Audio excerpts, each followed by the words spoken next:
Обещай ви да кажа бурята, тате, помахай.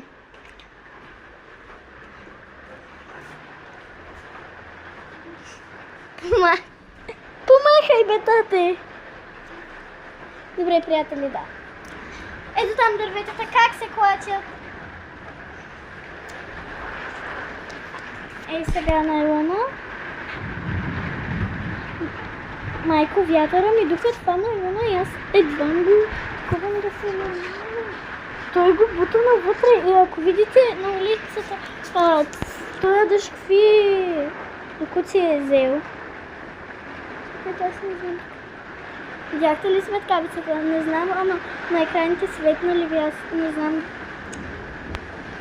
То стъклото е замъглено. Не знам дали чувате. Но дърветата толкова мощно се клачат. И тая грамотевица не спира. И сега ще ви кажа, гледайте. Тя ти позначи, че има ураганен вятър. Даже и този на се клача, вижте. Майко, той не е затворен. Той не е затворен. Вижте и от тук на живо. Тоест не на живо, да е... Видяхте ли? Светкавицата е там, дето. Ей там.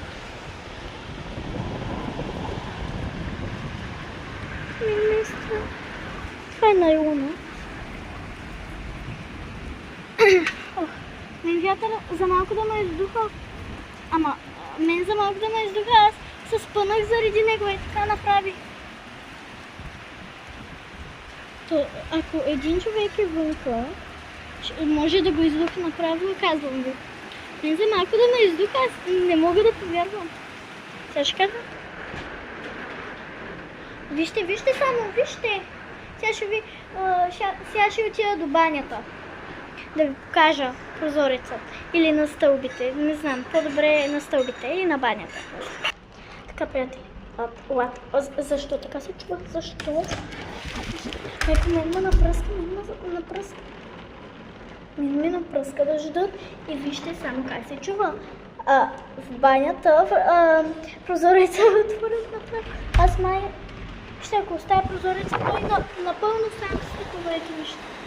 Той напълно сам се отваря. Ето вижте, ако вижте. Сам се отваря, даже и такова. Текна, сега ще го... Какво не забърша?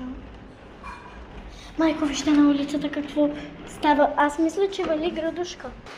Ама той и тати каза, че може да вали градушка направо. Кома видите мене как съм... Това, тук всичко е много. Майко...